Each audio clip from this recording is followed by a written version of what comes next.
We're going to repeat what we just did in the other room. I heard that the storytelling workshop that was here was also good. And what I'm understanding is that there are a number of themes that are sort of coming through in today's entire workshop, which is a good thing. I also know that we have our last speaker of the day, Rich, is in the room.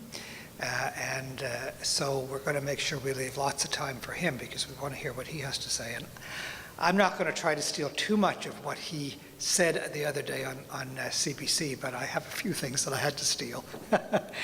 Anyway, welcome. And so for those of you, you know that I'm with Citizen Advocacy, have been for a long time. And we actually do raise a fairly significant amount of money in Ottawa for the work that we do. And we have, for a number of years, been engaging people with disabilities in helping us raise some of that money. I wanted to be able to talk a little bit about my perspective and experience, but also to engage people in the room to share their own experiences. So can I have the next slide? So basically, the objectives of the workshop today are to certainly have a brief conversation about the understanding of the scope of opportunity with respect to engaging people with disabilities as fundraisers, understanding some of the best practices in terms of this whole approach, and as well as learning from others. Next slide, please. So in terms of our approach today, it will be interactive. I would like to engage people in the room. I do believe that the expertise is in the room, so I don't consider myself to be an expert by any stretch. I also think that everybody in this room has something to contribute, and that the best learning is shared learning.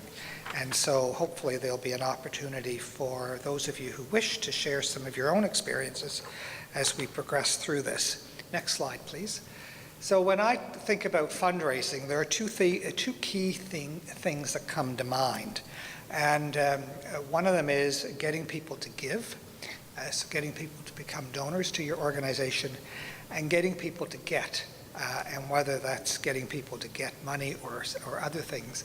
But basically, those are the two things when I think about fundraising. And, so if I think about my own board, for example, we are a fundraising board, and so as we recruit people to become members of our board, there are two things that we say to them. You have to help us get, and you have to give. And give is according to relative means. And so we have consumers on our board who actually are donors, but $5 donation to somebody on a fixed income may be the equivalent of $500 to somebody else. So it's important to recognize the relativity of giving. Next slide, please. So when we want to talk about getting people to give, we talk about them becoming a donor of money, a donor of goods, or a donor of services. And the last item, goods and services, ideally to help us generate money or the financial resources that we need. So it isn't just about getting people to be donors, because those of us who are in the fundraising business know that there's a lot more that goes into fundraising than just money. That in fact, goods and services are very important. Next slide, please. And then when we talk about wanting to get people to involve people in getting, of course, we want to involve people in getting other donors, other people to become donors, but we also need people to be involved in getting people to get others to provide goods or services. Again, hopefully that will generate money or financial resources. Next slide, please. So if we think historically, people with disabilities have been engaged in fundraisers in very specific but limited ways. And one example, and Tracy used a very good example this morning of the poster child of herself a number of years ago. And that is, of course, one of the very traditional ways that we used to engage people with disabilities. I would like to have a conversation with you in the room about what are some of the other examples of how we have or engage people with disabilities in fundraising. Anybody want to contribute to that discussion? Give us some examples of how people have been engaged. Keenan? Tracy? It's pretty common just to have someone come up as part of an event, share a story or make a presentation. So storytelling? A person with a disability. Tracy? I like to involve people in on calls that we're making to Canadian donors. So they're kind of the expert witness to talk about what the need is and then what the impact will be on the user fund. And I think another really great example is that sometimes I let kids give the kids give the tours of the hospital, especially if there are other kids. So if a mom and dad is bringing their children because they want their children to learn about philanthropy, then the kids do the tours. Great. Other examples? Do you mind summarizing, just recapping in case everyone? Oh, sure. Okay, so basically we heard storytelling from Keenan, and from Tracy we heard her talk about how she likes to involve people in making the ask. She likes to involve kids in doing the tours of the hospital.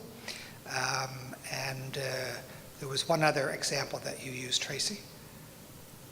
No, those are the two that I gave. I'll add one more. Okay. And that is related to the presentation of January, is people with disabilities involved in building the case to make it stronger, right? And to be the reviewers, so that if it resonates with them and it doesn't offend, and that they're best examples. Right. It's kind of like that seal of approval. And even in our hospital, we have a committee of family members who review every written document that the hospital produces and give it their seal of approval. Right. Yes, if the parent read this or something, they would understand. Right. Okay. So basically, the storytellers, the ambassadors, the being engaged in the ask, another type of ambassadorship, if you will, being engaged in the marketing and the messaging is very important. So again, we're talking about examples of roles that and activities in fundraising that go beyond the scope of just getting donors. So next slide, please. So if we talk about people engaging people with disabilities as fundraisers, one of the first things that we need to start to think about is what I call shifting the paradigm regarding how we view and engage people with disabilities as fundraisers. And so we talked this morning about the charity model versus the social justice model, and the importance and the fact that there is an evolution taking place, and the evolution's taking place partly because there's a demand for that to take place. And so looking at the whole notion that people with disabilities actually have something to contribute. They have assets, and so they have things to contribute. They have gifts, they have skills, they have capacities, versus the notion that they have been the recipients of supports and services, that they actually are the takers, and that they actually don't have anything to give back, they don't have any contributions to make. So there is that shift taking place, and there is a demand for that shift to take place. And so we need to start thinking about, once we start thinking about that paradigm and how to make that shift, it starts to influence how we start to think about engaging people with disabilities. So how we start to engage them in telling the story, how we start to engage them in our governance, how we start to engage them in some of the decision making around the communications and influencing the communications. Now I had here from the participant perspective, so the question is, if we think about making that shift, are there other things that people might want to add to the comment about what's needed?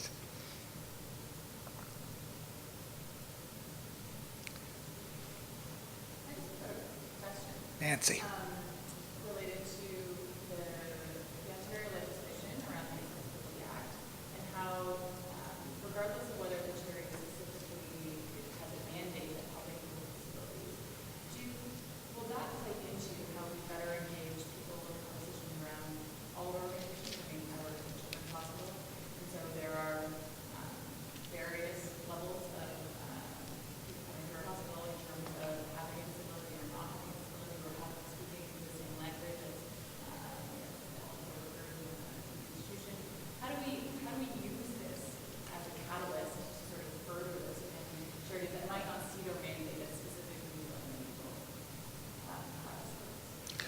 So I'll offer you my perspective, and then there may be other people in the room that might want to offer a perspective as well. But the question, again, that was asked by Nancy is, you know, how will the new Ontarians with Disabilities Act influence some of how we engage people with disabilities in our organizations, regardless of whether the organization is an organization for people with disabilities or not. And so my response to that would be that, in fact, there will be no legislative impact, but there will be what I would say would be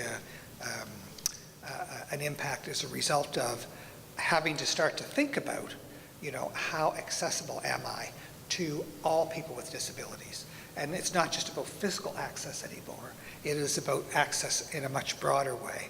So how is my customer service with respect to people with disabilities? So once you start to think about people with disabilities from a legislative perspective, all of a sudden they become different kinds of people. They become people just like you and I.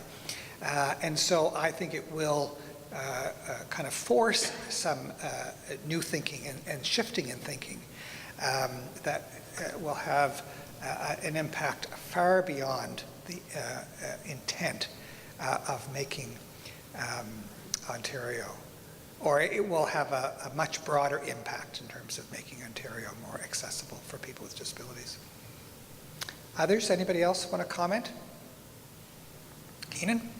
Yeah, there's a lot of debate about that because it's hard to legislate attitude change. And so while it has to work together, so you can codify rights and obligations, but it can also lead organizations to aim for the bottom line, right? So if AODA has an expectation, we'll aim to meet that expectation, which is a little different from leadership, from including people is good business and we're going to do it because we know that it works well.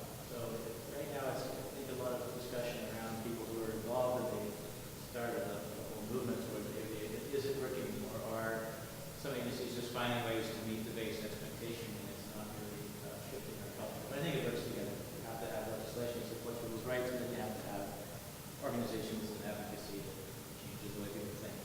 Right. So if you think about any social change, I mean, it takes time too. We're not going to see the kind of attitudinal change that Keenan's referring to, but certainly the legislation will start to make, you know, I mean, it forces people to think differently. Whether they're going to adopt the values that we want is going to take a little longer. Any other comments around the notion of kind of shifting the paradigm? So this is where I get to talk a little bit about what Rich Donovan had to say. Can I have the next slide, please? So I actually had the opportunity recently to see your CBC segment, which was you know, quite interesting and very relevant for the conversation that we're having today, because you actually spoke about the population of people with disabilities, and you indicated when you include seniors in that population, seniors with age-related disabilities, you talked about it being the fastest growing segment in the overall population. So that's, I think, a very significant point. And you talked about the fact that this accounts for 1.3 billion people globally. That's not an insignificant number of people, folks. Next slide, please. Then, you also mentioned that when you include friends and families and those whose lives are touched by or connected to disability, the number doubles, representing half the world's population, or the population the size of China. Again, not an insignificant number of people. So the economic impact from a business perspective is hugely significant.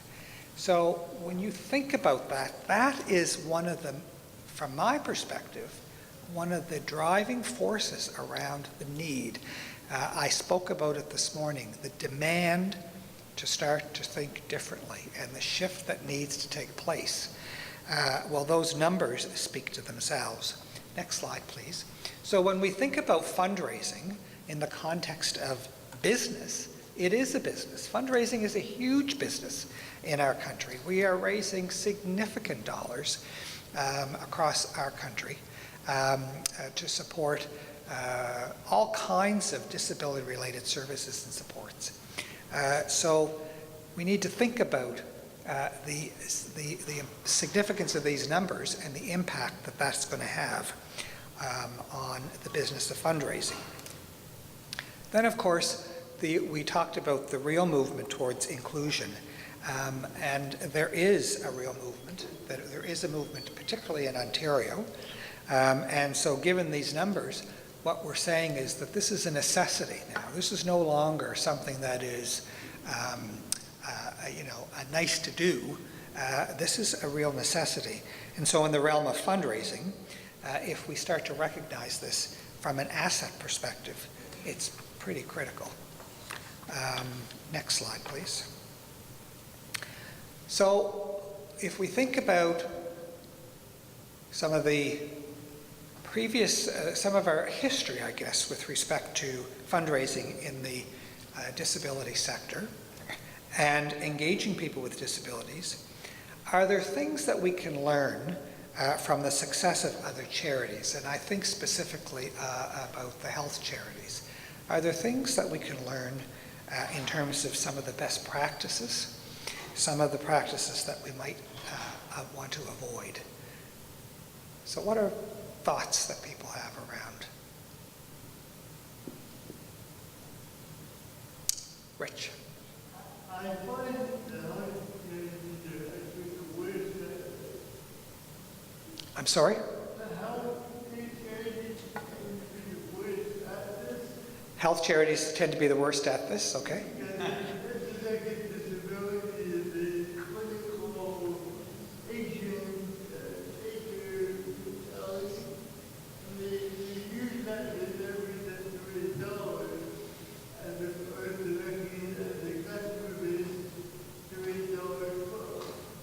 So, not sure if everybody was able to hear Rich, but he talked about the fact that he saw health charities as being the worst culprits, that they treat the health issue from a clinical perspective, from a taker perspective. Again, very much like some of the stuff that I was talking about earlier in the disability movement.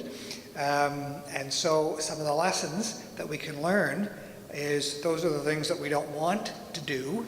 And those are the things that very often the disability sector has adopted because they have often been seen as the best practices. But we're now beginning to say, no, not the best practices anymore, right? Anybody else?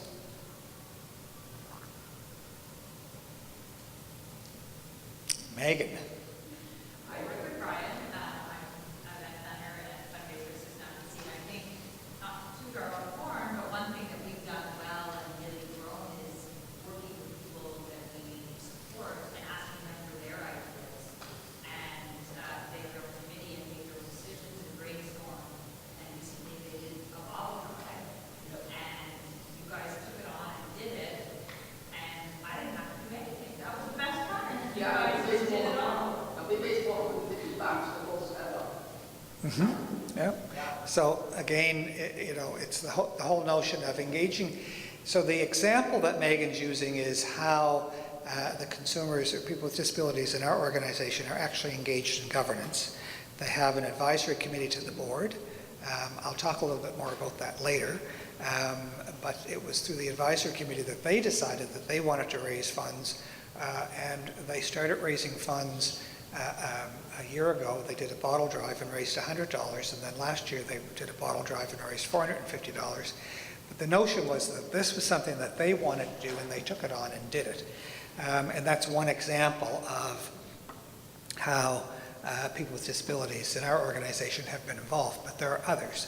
And the other example that I would use is the Ottawa Race Weekend, which we have a number of people engaged with citizen advocacy. They're actually involved in going out and raising money. So while they may be donors as well, but they're actually going out and getting donors.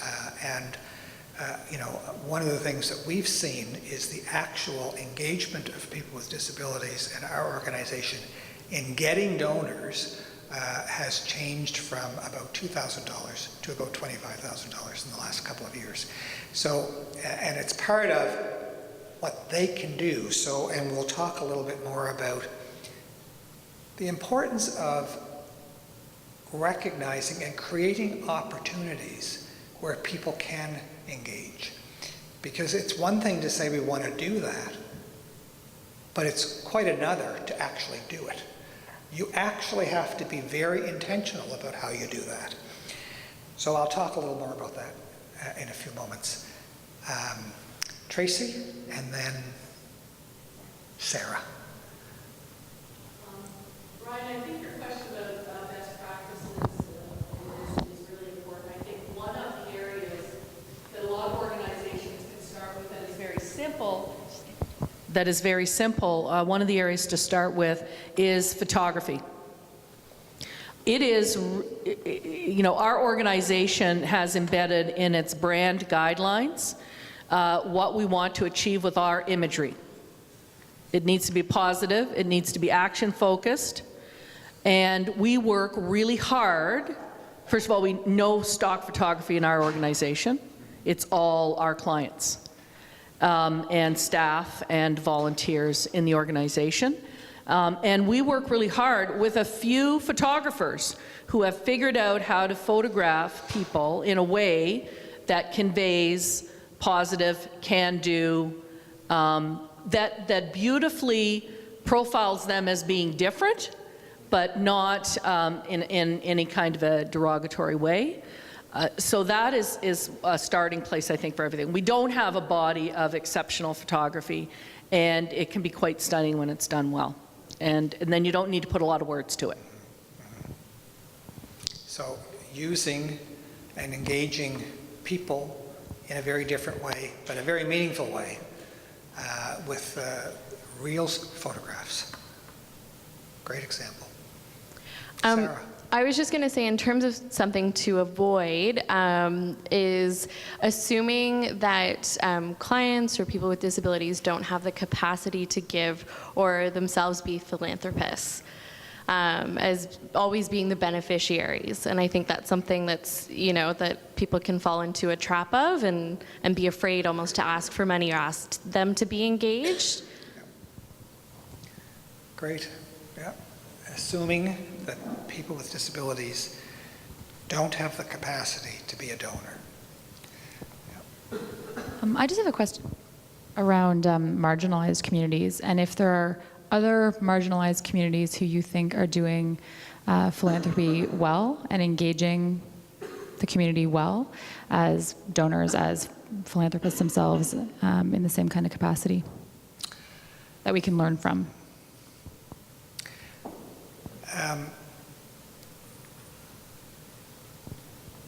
So the short answer is no.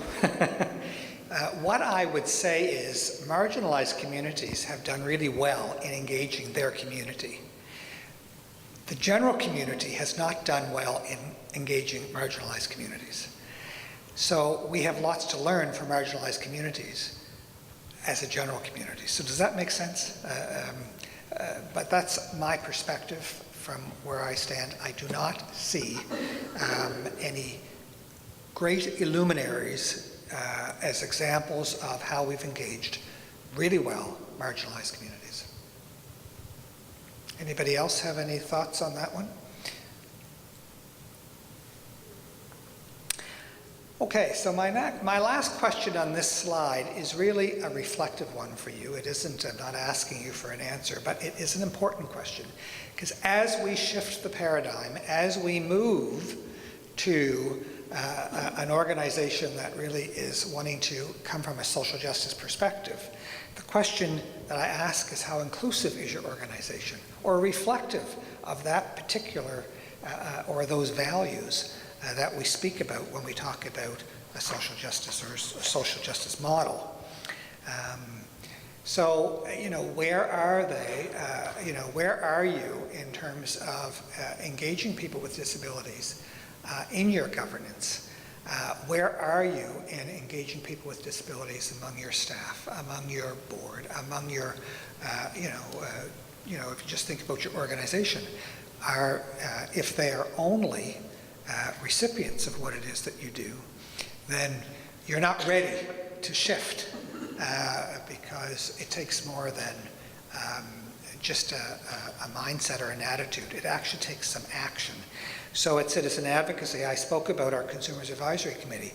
There are 2 chairs of that committee. So the Consumers Advisory Committee is made up of people who are benefiting from or engaged in citizen advocacy.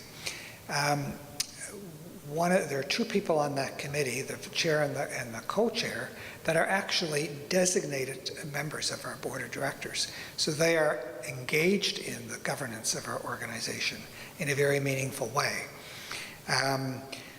We have consumers involved in many aspects of our organization. So our whole organizational governance reflects the fact that consumers play a pretty important part of the whole organization. So it's just something to keep in mind as you think about wanting to engage people with disabilities in fundraising. If they're not engaged in your governance, if they're not engaged in how you are accountable, if they're not engaged in the very thing that Gail talked about, creating the message, then you need to be doing that before you'll be able to engage them as fundraisers. Next slide, please.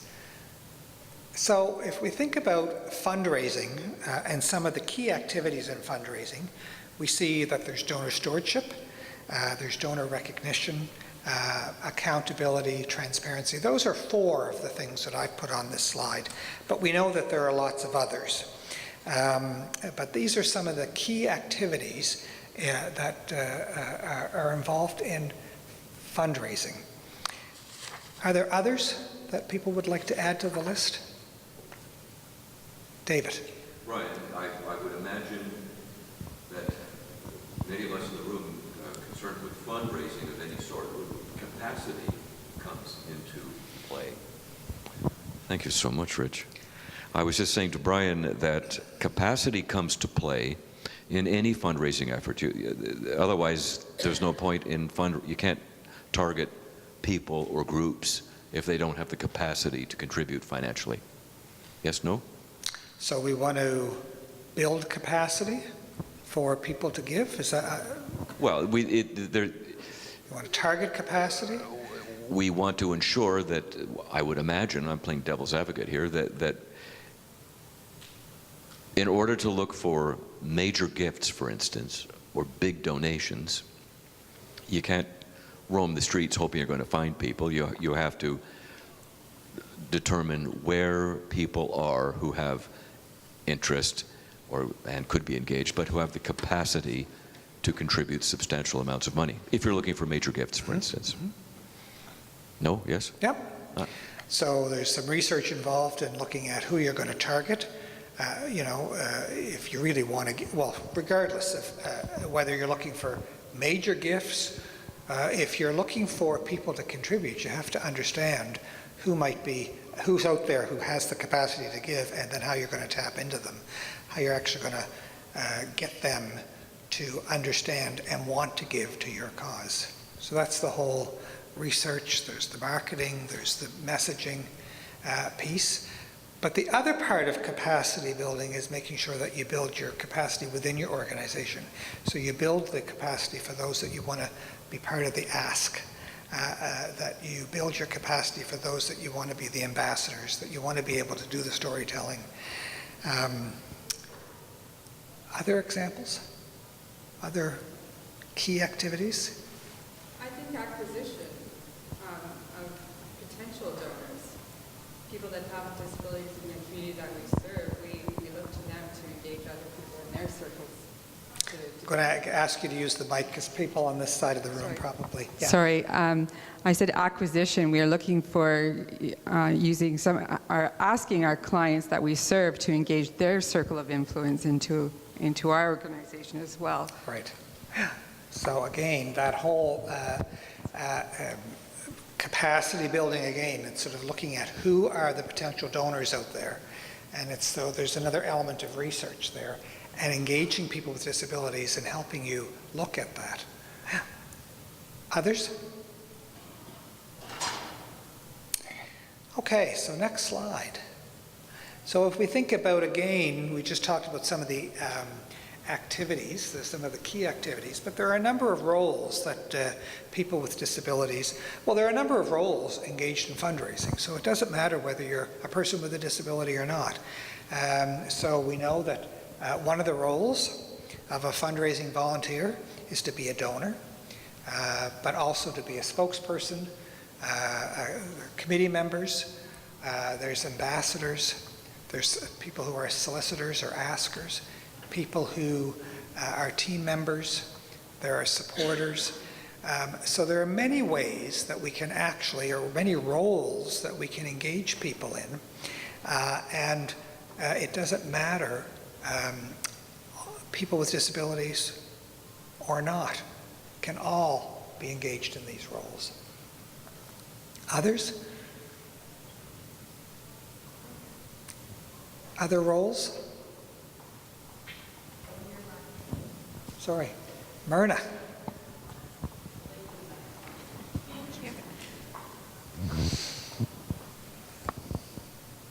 I think whether it's people with disabilities or simply people who want to be a part of fundraising within an organization, able-bodied, that I think there's a need for the role of training and mentorship. I think that many people want to help out fundraising for organizations that they support, but they don't have the specific skills to do it. And I know even within the advisory committee, it's my role as a volunteer to help them get out and fundraise in addition to many other things we do. But there's a reluctancy because some of them don't feel comfortable approaching other people and doing the ask.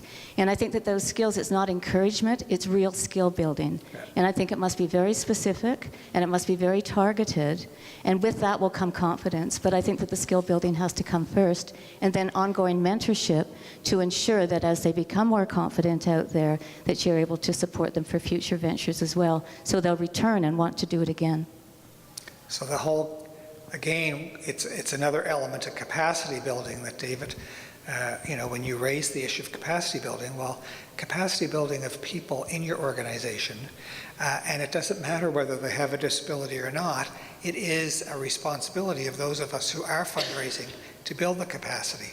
So I think it was during the two after lunch speakers, and the question that I had was around what does it take to get your team and keep your team, and so recruiting and retaining your team, and the whole notion of ensuring that training and development and coaching takes place is critical to that. Myrna is actually a professional coach and was recruited specifically to be a coach to the Consumers Advisory Committee at Citizen Advocacy. Any other comments around this one? Next slide, please. So here are some other considerations for engaging people with disabilities. So you want to ensure, we've already talked about this, that people with disabilities are represented in your organizational structure and governance. You want to cultivate people with disabilities as donors. You want to create opportunities for them to be donors within their means. And so, we do a very large event, Evening of the Maritimes. It raises a lot of money for citizen advocacy, but the tickets are $175 and up. We know that there are many people within our organization that don't have the means to do that, but they have the means and the capacity to contribute to that event in many other ways. One of the things, we've been doing this event for 20 years, and I can tell you that in 20 years I have got up and spoke once. And the reason is because people don't want to listen to me at that event. They want to listen to people like John or people like Marcia or other people who are in our organization, because they're the storytellers, and they're the ones that can tell their story far better than myself. We want to create opportunities for them to be engaged as spokespersons. So going back to Myrna's comment earlier, creating opportunities for that training and development.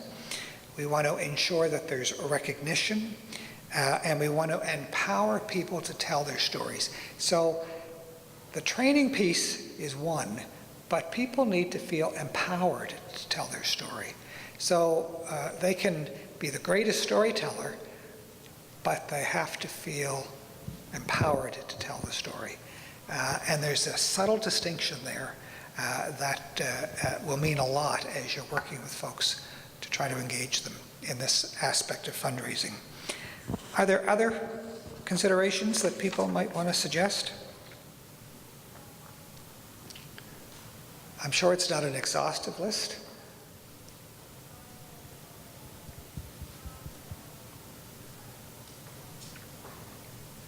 No? Getting out, here we go. Sarah?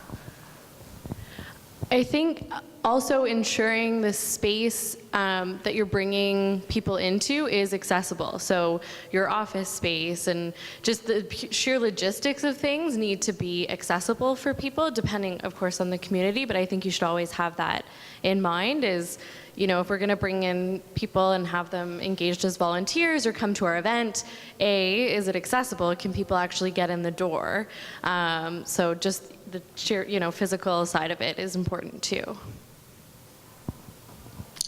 And so there's the physical accessibility, but of course accessibility goes way beyond that. So it's even in terms of the tools that you're using. You know, the tools that we might develop sometimes for people that have some intellectual disabilities might not be sufficient for them. So we need to start thinking about accessibility beyond the physical, and we need to start thinking about sort of how do we really include people from across the disability spectrum.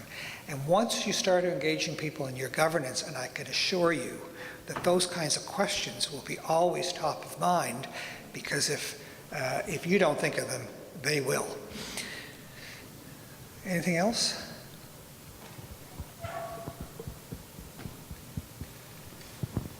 Keenan?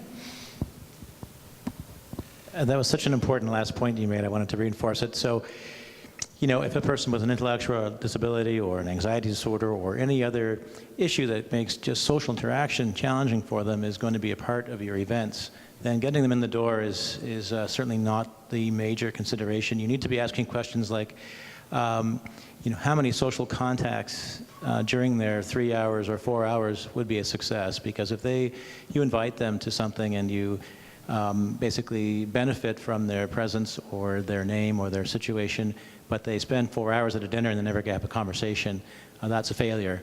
And so that's a different type of accommodation. Who's going to welcome?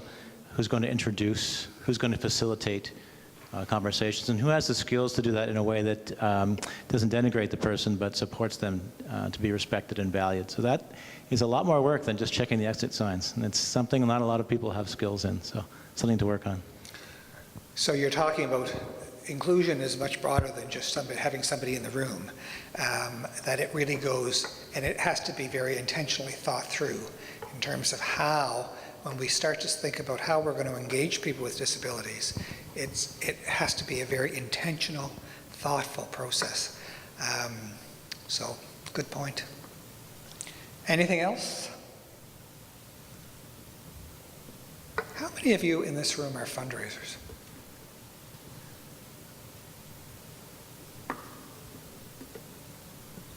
Okay. You're just not sure, eh? All right. So, the next slide, please. So, I just want to talk about some of the emerging best practices regarding the engagement of people with disabilities as fundraisers, and what are some of the practices to avoid. So, what do you people think about the emerging best practices? So, so we've heard about some, and they often revolve around storytelling. Are there other types of best practices? We've heard about storytelling. We've heard about picture taking. you know, the actual, the meaningness, the meaningfulness of the pictures, the graphics, the imaging. Yes, we have a, just to follow up on the picture taking, my name's Emily Glossop. I work at the Ottawa Children's Treatment Center. So we work with children and youth. And one thing that we found, and we learned it through our older youth who had kind of started with us as very young children and grown up. And as teenagers, it was really clear to us that we had to be very careful with the photos we were taking, knowing that we should not use the same photo over and over and over again, and that these kids do grow up and may change their mind or may have their own opinions versus their parents' opinions as to whether or not they want their photo on our folder. And so it's just recognizing that maybe photos should have a time frame in which they're used. so in our organization, we actually have specific consents, or consents for photos to be used for specific purposes, so it can't be used indefinitely.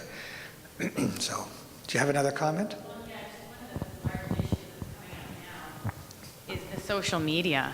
And so we used to have a photography and video consent form which had very specific requirements or things that parents could choose, you know, whether the video was used only in the program itself or whether it was used for promotional purposes for OCTC. And now with social media, they've actually gone to a blanket photo consent form. And I'd actually like to talk to you about how you guys do it at Bloorview. Because I feel like now they don't have an option, and it could be seen 20 years down the road with social media. It's just going to be on there forever. So, yeah, I mean, it's a consideration I have when working with the youth because I know how they feel a little later down the road. So your comment sort of drives home to me the point of, so we've talked about the importance of social media in terms of our work in fundraising, but there's also other considerations to be given to the use of social media, because as we all know, once you're out there forever. You know, sometimes, I mean, years ago when I started in this field, we talked about ensuring that, you know, people were aware of the vulnerability when they were exposing themselves through storytelling.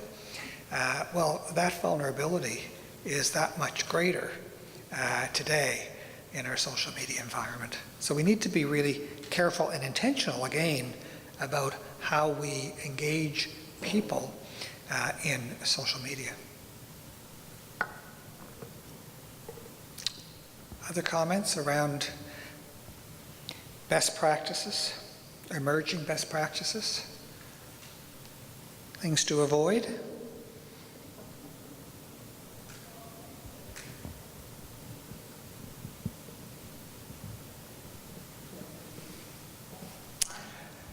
Marcia.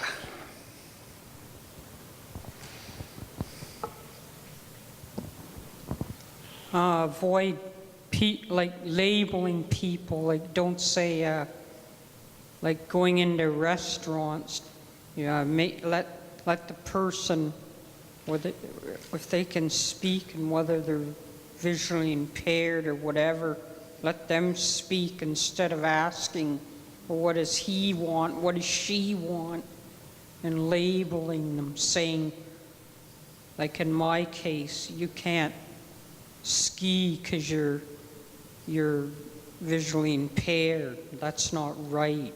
That's labeling. We need to get away from that. So getting away from labels. But the other thing I heard you say, Marcia, is you don't want people to speak for you. So it's not about speaking for others. It is about helping people develop their own voice, particularly in fundraising.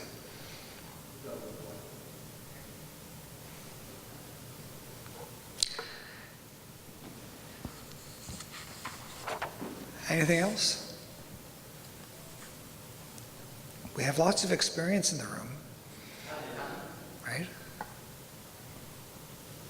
Keenan?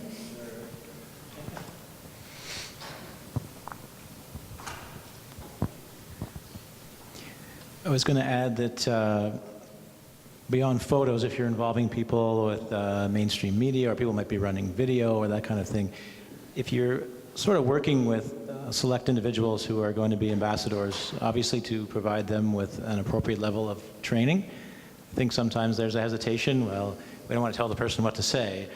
That's different from they do need to understand the same kind of issues that the rest of us who are communicating publicly understand. So we actually had there was a little CBC story about paratransport today, and they had interviewed one of our members, and it's interesting because the comments in the story in no way reflect the opinion of the individual. So it's just one of those interesting situations where I'm challenging myself that I may not have prepared that person enough for that conversation. And so that happens, but it is something to think about when you're, especially to avoid being criticized for tokenism. So if people, whether they are or not, if they appear to be saying things that they don't really own, it can make your organization look much worse than if you hadn't involved them in the first place. So I think Brian has talked a lot about the level of engagement with their campaign. So I think that level of, if they are a part of the organization and not a token of the organization, there's a subtle but very important difference. And it takes an investment on the part of the agency, because these people may not have had much opportunity or experience in the past. So just saying, well, we're giving you a voice, go out and say some things. They need a lot more help and support than that. Just as a board member who had no public speaking experience would need help to learn the culture of the organization, how to express it publicly. So I think that's very important.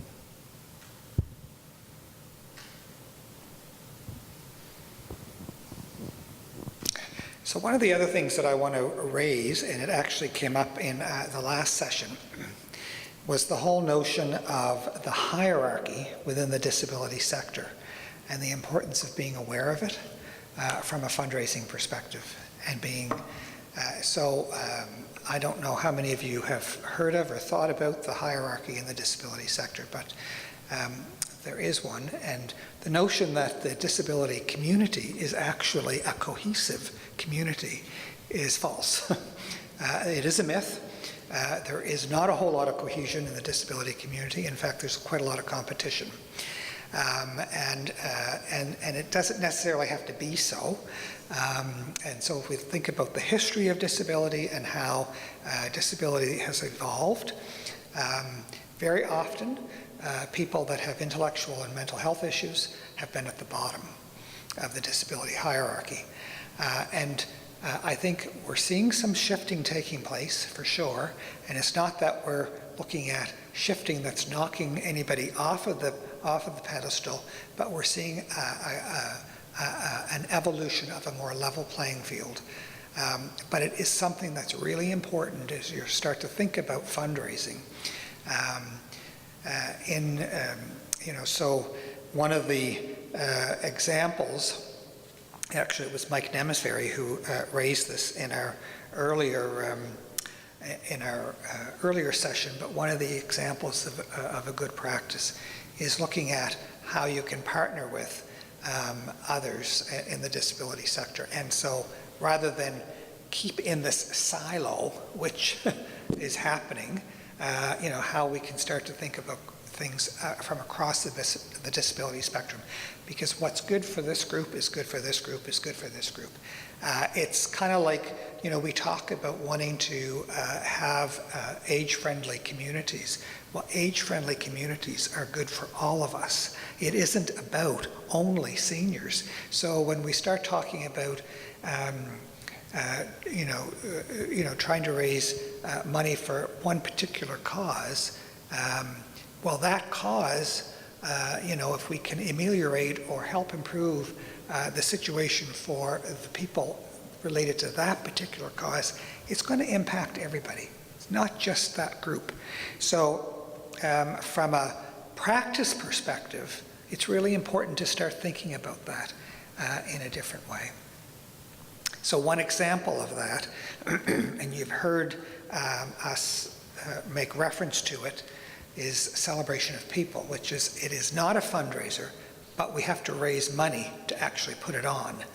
And it's the annual event that takes place here locally in conjunction with the International Day of Persons with Disabilities.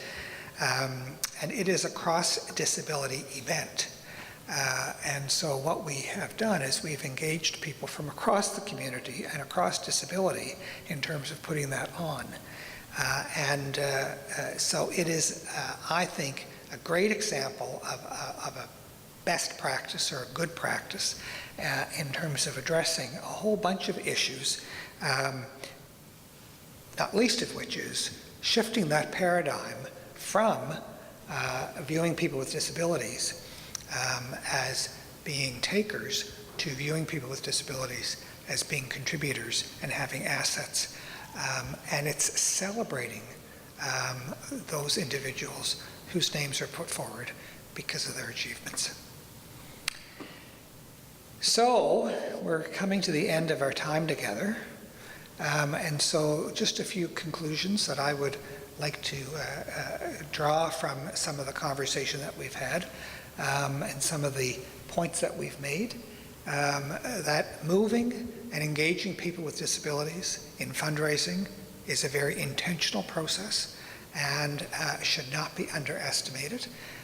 It requires a lot of thought because, as was mentioned, there are many ways that we can engage people, but we have to engage them not just in fundraising, but we have to engage them in our organizations. And if we have failed to do it at that level, we will fail to do it at the fundraising level. Of that, I have no doubt.